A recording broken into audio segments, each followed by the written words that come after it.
আসসালামু আলাইকুম শিক্ষার্থীবৃন্দ, আমি তোমাদের সামনে আজকে নিয়ে আসছি SSC intermediate first year to second ইয়ারের জন্য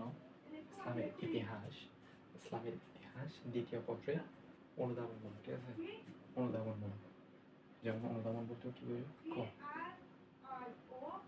নাম্বার কোয়েশ্চেন নিয়ে আসছি অনুধাবনমূলক। যেমন আমি এখানে প্রায় 12টা প্রশ্ন তুলে ধরছি তোমাদের সামনে। আমরা কিন্তু খুব অ্যানালাইসিস করে এই প্রশ্নগুলো নিয়ে আসছি তোমাদের সামনে। যেমন এখানে বলছে কি সতীদাহ। ঠিক আছে, সতীদাহ কথা বলতে কি বোঝায়? এগুলো কিন্তু এখানে লেখা সম্ভব না।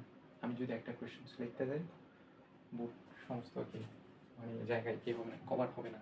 তা আমি এখানে প্রশ্নগুলো তুলে ধরছি, আমি মুখে এক্সপ্লেন করবো, তোমরা সাথে সাথে কি করে না নোট করে নাও। যেমন এখানে হচ্ছে সতীদাহ পর্দা বলতে কি বোঝায়? ঠিক আছে, যেমন এখানে সতীদাহ পর্দা, এখান থেকে বুঝে নিতে। পর্দা মানে হচ্ছে আইন, পর্দা মানে হচ্ছে কি আইন। সতী মানে হচ্ছে কি মানে পার্টনার। সতীদাহ মানে হচ্ছে পার্টনার, সতী মানে হচ্ছে পার্টনার, দাহ মানে সতীদাহ মানে দুইজনকে একসাথে। দাহ দাহ মানে এটা হচ্ছে একটা মানে শাস্তি সিস্টেম কিছু। সতীদাহ এবং পর্দা বলতে কি বুঝে? সতী মানে হচ্ছে সাথী, পর্দা মানে আইন। প্রাচীনকালের কতগুলো আইন আমরা জানি। পর্দা মানে হচ্ছে আইন, তার মানে বোঝা যাচ্ছে এখানে সতীদাহ পর্দা বলতে বোঝাই প্রাচীনকালে। মেন টপিকটা মনে রাখো, আমি এক্সপ্লেন করতেছি, তোমরা মেন টপিকটা মনে রাখবা। প্রাচীনকালে মৃত স্বামীর সাথে হিন্দু সমাজে প্রচলিত মৃত স্বামীর সাথে বিধবা স্ত্রীকে একই চিতার পুড়িয়ে মারার রীতি হচ্ছে কি সতীদাহ প্রথা নামে পরিচিত। তাহলে এটা গেল মেন টপিকটা মনে রাখো। তার মানে সেগুলো হচ্ছে কতগুলো পর্দা মানে আইন, তখনকার কতগুলো আইন রীতি। তাহলে এখন চলে আসছে আমরা অপারেশন সানলাইট। আমরা দ্বিতীয় নম্বর প্রশ্নে চলে আসছি। অপারেশন সানলাইট এটা হচ্ছে বাংলাদেশের সাথে গভীরভাবে সম্পৃক্ততা রয়েছে এই প্রশ্নটা। ঠিক আছে, অপারেশন এটা আবার ডাক্তার মেডিকেলের মধ্যে করা যায় অপারেশনটা না, এটা হচ্ছে আমাদের বাংলাদেশের 1971 সালে 25শে মার্চ মধ্যরাতে পাকিস্তানি হানাদার বাহিনী বাঙালি ঢাকা বিশ্ববিদ্যালয়ের ছাত্রদের উপর যে নিরীহভাবে নিপীড়ন অত্যাচার চালিয়েছিল তাই হচ্ছে কি অপারেশন সানলাইট নামে পরিচিত। কত সালে? 1971 সালে 25শে মার্চ মধ্যরাতে। ওইটাকে আবার কি বলা হয়? কাল রাতও বলা হয়।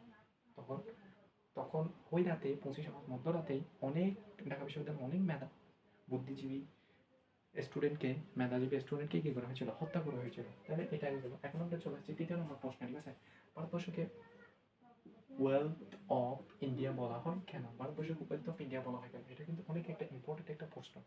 হ্যাঁ, ওয়েলথ অফ ইন্ডিয়া মানে এখানে বোঝাচ্ছে ওয়েলথ অফ ইন্ডিয়া বলা হয় কারণ তখন প্রাচীনকালে ভারতবর্ষে বিপুল পরিমাণ অর্থ সম্পদ অর্থাৎ ধন সম্পদে পরিপূর্ণ ছিল। এখানে ভারতবর্ষকে ওয়েলথ অফ ইন্ডিয়া বলা হয়। তাহলে এটাই হলো মেন টপিকটা। লেখা সবগুলো লেখার দরকার নেই, শুধু মেন টপিকটা তুলে ধরলে 2 নাম্বার দিতেন বাধ্য। তারপর হচ্ছে আমরা এখন চলে আসছি চতুর্থ নাম্বারে। ঠিক আছে, দত্ত শাসন বলতে কি বোঝে? এটা একটা ইম্পর্টেন্ট একটা প্রশ্ন। ঠিক আছে, এই দত্ত মানে হচ্ছে দুইটি কৃতপক্ষের উপস্থিতিকে বোঝায়। দত্ত মানে হচ্ছে দুইটি কৃতপক্ষের, প্রশাসনের দুইটি কৃতপক্ষের একই জায়গায় অর্থাৎ এক স্থানে উপস্থিতি হওয়ার পক্ষে এখান থেকে বলতে পারি দত্ত শাসন বলতে পারি। ঠিক আছে, দত্ত শাসন বলতে পারি। তাহলে তথ্য শাসন ওইটাই গেল। এখন আমরা চলে আসছি যুক্তফ্রন্ট বলতে কি বোঝে? ঠিক আছে, যুক্তফ্রন্ট বলতে কি বোঝে? এটা হচ্ছে অর্থাৎ পশ্চিম পাকিস্তানের সাথে প্রতিদ্বন্দ্বিতা করার জন্য নির্বাচনে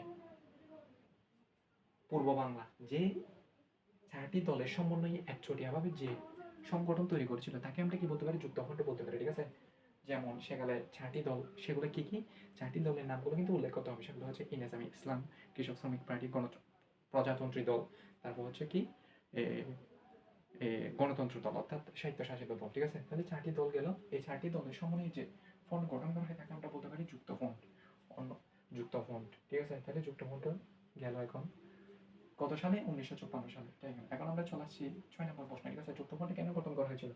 এটা সিম্পলি এটা সবাই তো বুঝতে পারতেছো যুক্তফ্রন্ট কেন গঠন করা হয়েছিল। এটা হচ্ছে যুক্তফ্রন্ট গঠন করা হয়েছিল 1954 সালে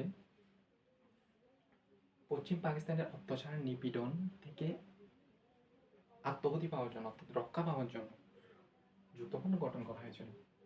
তাহলে এটাই গেল। এখন চলে আসছে আমরা 7 নম্বর প্রশ্ন। ঠিক আছে, 1954 সালে যুক্তফ্রন্টের বিজয়ের কারণ কি ছিল? 1954 সালে যুক্তফ্রন্টের বিজয়ের মেন কারণ ছিল ওই 4টি দল একচেটিয়াভাবে যখন নির্বাচন করে, ওইদিকে পশ্চিম পাকিস্তানের যেমন হচ্ছে পূর্ব পাকিস্তান, ঠিক আছে, পূর্ব পূর্ব পূর্ব বাংলা এবং পূর্ব বাংলার দল ছিল কয়টি? 6টি দল, ঠিক আছে। 6টি দল মিলে কি করে নির্বাচন করে, 6টি দল একচোটিয়া ভাবে। তাহলে পশ্চিম পাকিস্তানের দল ছিল, পশ্চিম পাকিস্তানের দল ছিল কয়টি? একটি। তার মানে 6টির সাথে জীবনে একটি পারা সম্ভব। এই 6টি দলের মধ্যে পূর্ব পাকিস্তানে সাধারণ নির্বিশেষে, ধর্ম বর্ণ নির্বিশেষে সবাই কি করছিল? অংশগ্রহণ করছিল, অর্থাৎ স্বতঃস্ফূর্তভাবে তারা অংশগ্রহণ করছিল। অন্যদিকে তাদের লোক সংখ্যা কমে গেছে।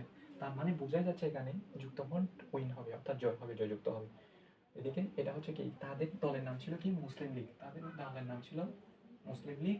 অন্যদিকে যুক্তফ্রন্টের দলের নাম ছিল যুক্তফ্রন্ট, অর্থাৎ আওয়ামী লীগ, ঠিক আছে। আওয়ামী সরি যুক্তফ্রন্ট। তাহলে এখন চলে গেল যুক্তফ্রন্ট এবং মুসলিম লীগের মধ্যে। যুক্তফ্রন্ট কিন্তু জয়যুক্ত করে কীভাবে?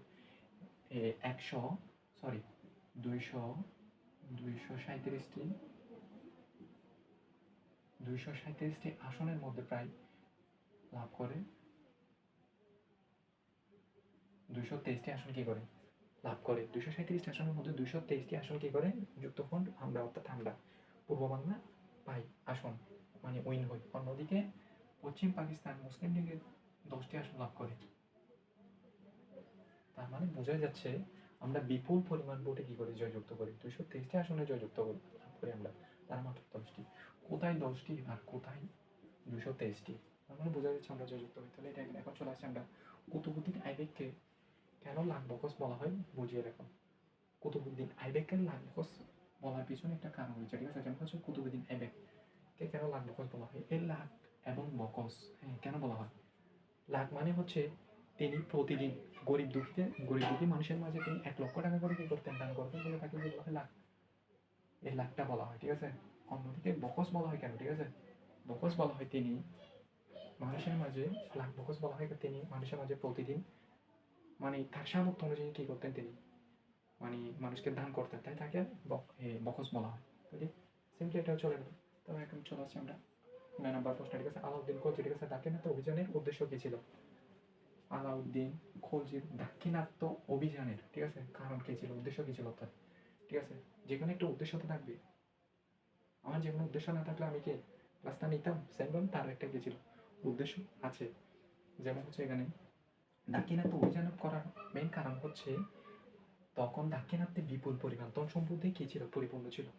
সুলতান আলাউদ্দিন খলজি ওই দাক্ষিণাত্য অভিযান করে তার রাজ্যকে উন্নতি সাধন করার জন্য তিনি দাক্ষিণাত্য অভিযান করেন। সিম্পলি মেইন টপিকটা লিখে দিলে হয়ে যাবে। তবে আমরা এখন চলে আসছি 10 নম্বর, ঠিক আছে। জাতিভেদ প্রথা বলতে কি বোঝায়? এটা একটা খুব ইম্পর্টেন্ট একটা প্রশ্ন। জাতিভেদ প্রথা বলতে কি বোঝায়, ঠিক আছে? জাতিভেদ প্রথা বলতে কি বোঝায়? হ্যাঁ, আমি এখানে লিখে রাখছি আগে থেকে দেখো। জাতিভেদ প্রথা বলতে এটা হচ্ছে হিন্দু সমাজে প্রচলিত কাজের ভিত্তিতে সৃষ্ট 4টি শ্রেণীকে বোঝে। 4টি শ্রেণী বলতে সেগুলো হচ্ছে 4টি জাতি। যেমন জাতিভেদ আমি এখানে লিখে রাখছি, খুবই কম, বাংলাদেশে তেমন দেখা যায় না। যেমন হচ্ছে এখানে হচ্ছে ব্রাহ্মণ, তারপর হচ্ছে ক্ষত্রিয়, তারপর হচ্ছে বৈশ্য এবং দুঃস্ব। এই 4টি শ্রেণীকে আমরা কি বলতে পারি? জাতিভেদ প্রথা বলতে পারি। অন্যদিকে হচ্ছে চিরস্থায়ী বন্দোবস্ত, ঠিক আছে। আমরা এখন চলে আসছি 11 নম্বরে। চিরস্থায়ী বন্দোবস্ত বলতে কি বোঝে অথবা ব্যাখ্যা করে, ঠিক আছে। চিরস্থায়ী বন্দোবস্ত হচ্ছে এটা একটা চুক্তি। এটা কত সালে গঠন করা হয়? এটা হচ্ছে 1793 সালে 22শে মার্চ এই চুক্তিটি কি হয়? স্বাক্ষরিত হয়। তাহলে এই চুক্তিতে এটা হচ্ছে কতগুলো চুক্তি, অর্থাৎ সাধনের ক্ষেত্রে, উন্নতি সাধনের ক্ষেত্রে এই চুক্তিকে আমরা কি বলতে পারি? চিরস্থায়ী বন্দোবস্ত বলতে পারি। কত সালে? 1793 সালে 22শে মার্চ। এখন চলে আসছে আমরা মোহামেডান সোসাইটি গঠন করা হয়েছিল কেন? মোহামেডান সোসাইটি গঠন করা হয়েছিল কেন? এটার প্রতিষ্ঠাতা হচ্ছে কি?